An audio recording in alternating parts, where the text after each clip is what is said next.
Good morning, class of 2014. My name is Ms. Wiederholt, one of the guidance counselors here at Liberty High, and today we're going to be talking about your enrollment process for your senior year.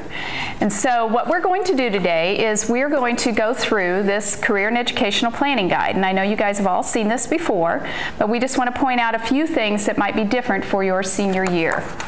So if you could please take this book, and we're going to be going through this, and then next week you are also going to be working on the registration process by filling out your registration sheet.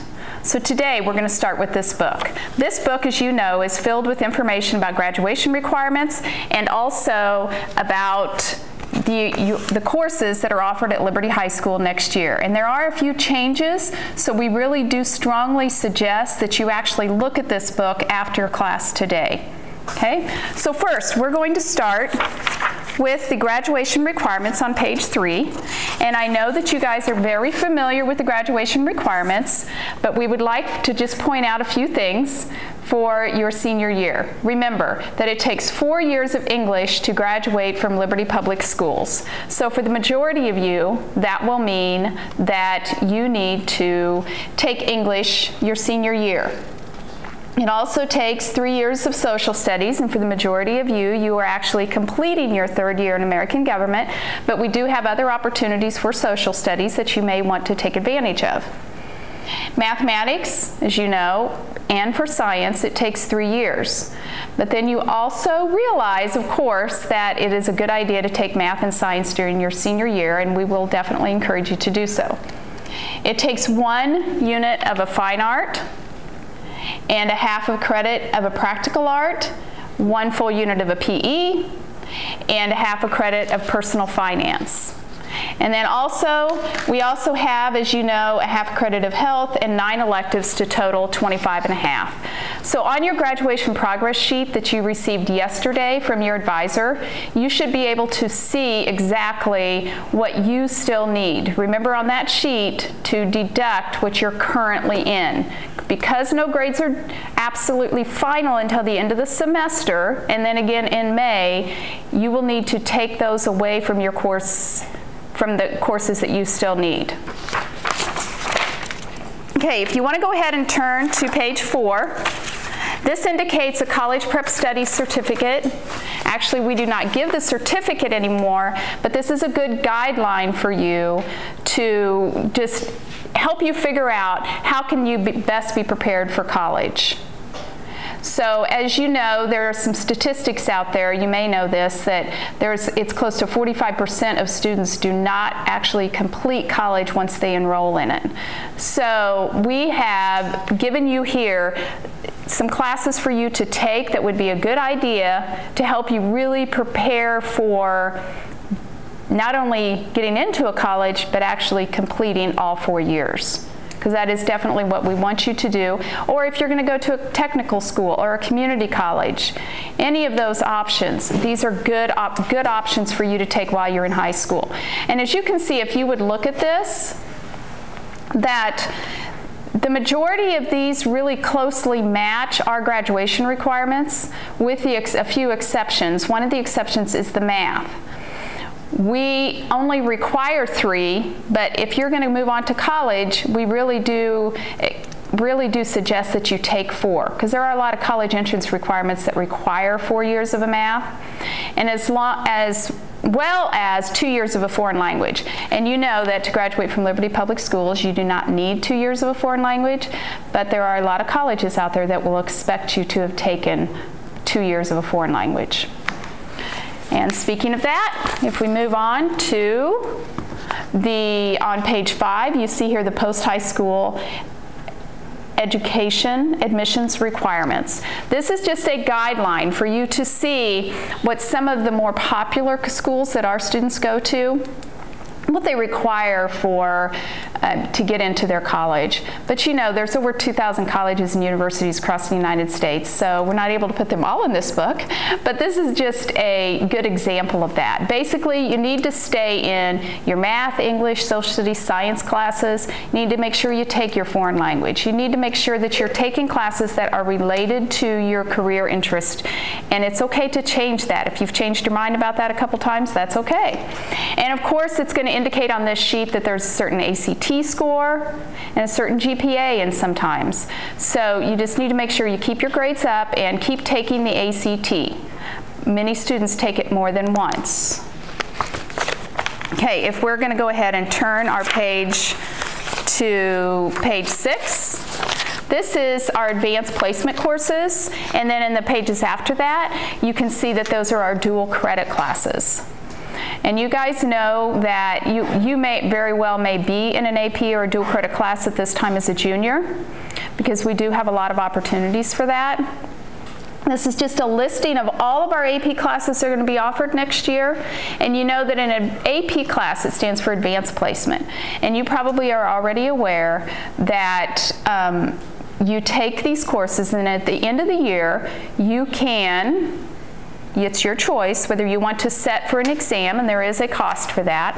And then if you reach a certain score, the colleges can either give you college credit or that you would not have to take that class in college. It's up to the individual institutions.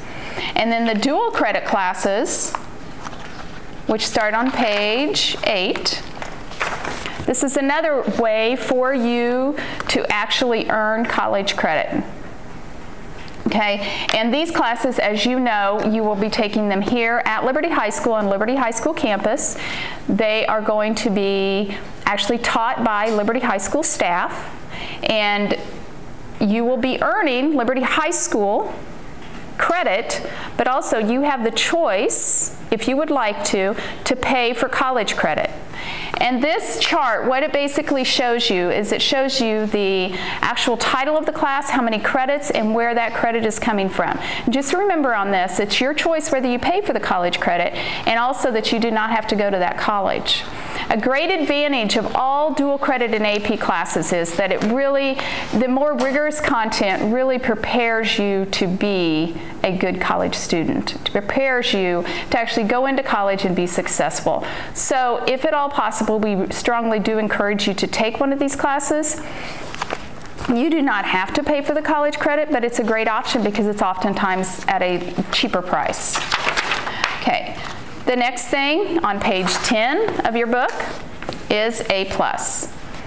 And you guys, I know all about A+, but just as a reminder, the benefits of A+ are that you can get 2 free years at a community college or a technical school in the state of Missouri, a public technical school. And you can also, there are 4-year colleges that actually offer scholarships to students that are A+ certified. An example of that would be Northwest Missouri State University, Park University, Truman State. All of those schools offer a scholarship for students that are A+ certified. And remember, in order to be A+ certified at the end of your senior year, you have to have 50 hours of tutoring, which we will help you set up. You have to have at least a 2.5 GPA, and you have to have 95% attendance. And those are all things within your reach. So we strongly encourage you, if you have not signed up for A+, to do so. There is a sheet in the guidance office that you can take home and have your parents sign and just return it. Page 11, this starts our things about activities and athletics. This is the Misha Guidelines, and you know the Misha stands for Missouri State High School Activities Association.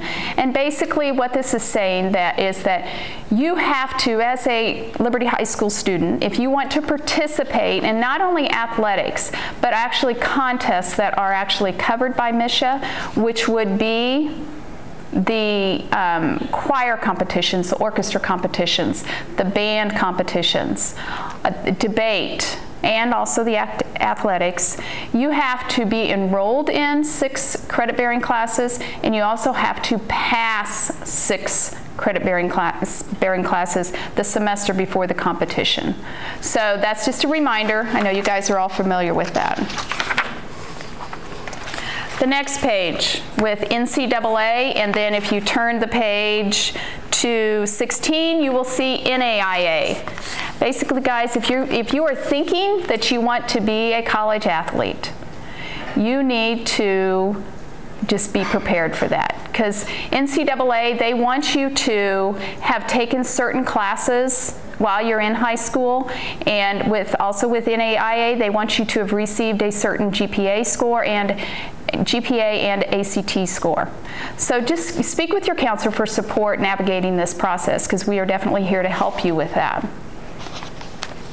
Okay, page 17, that's career paths and choosing a career path. If you haven't done so, now is also a time to start really trying to figure out what you want to do with the rest of your life. So I know that probably a lot of you might have a pretty good idea. This is a list on this page. Basically, it's a list of resources that can assist you with making these decisions. Resources include Missouri Connections, Career Builder, the NCAA, ACT, College Board, and the Princeton Review. These are all great websites to check out if you need help in trying to figure out what you want to do for the rest of your high school career and also for your college studies. The next page is 18 through 19, just pages 18 and 19 is your 4-year plan.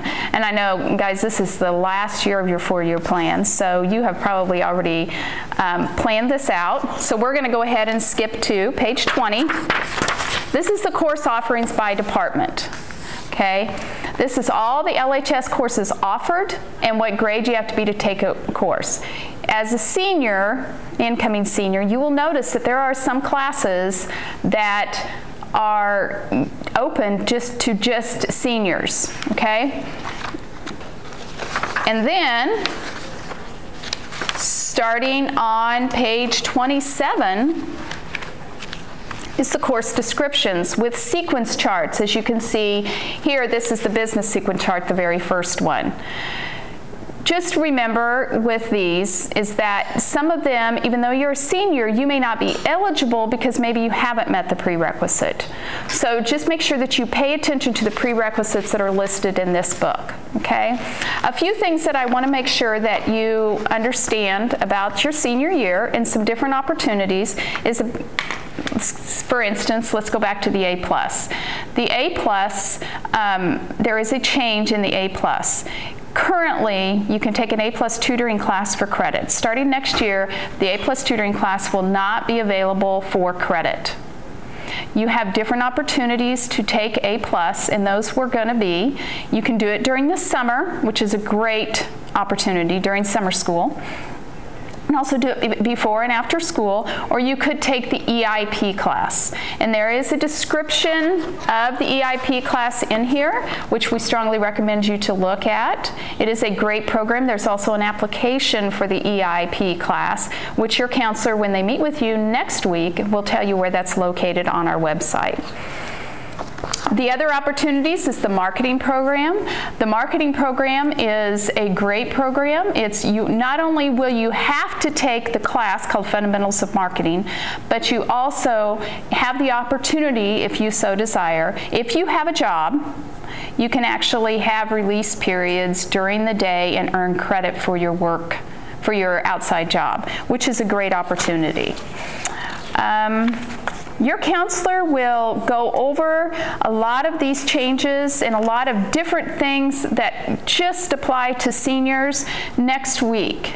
It's because the registration process will continue on December 12th and 13th when you will be meeting with your counselor during your advisory period. You will be receiving an email indicating what location and the day that you will actually be meeting with your counselor. During that meeting, you will receive your official registration form as well as a calendar indicating when you will meet individually with your counselor to discuss your graduation progress. And that is something different for the seniors. Incoming seniors, will actually be coming into the guidance office and having a one-on-one meeting with their counselors. We will be highlighting next week all of the opportunities that are available to you, including the career centers. Please do not forget that the career centers have senior-only programs and only one-year programs that you can go to, like in health or firefighting or EMT classes, or you can take any of the 2-year programs just as a senior for 1 year. Also, please don't forget about the Cerner Scholars program, which is a great opportunity if you're interested in the IT field. We strongly encourage you to come into the guidance office and sign up for the informational session. So please be looking for your email concerning what day and the time for your meeting next week. We thank you, and you guys have a great day.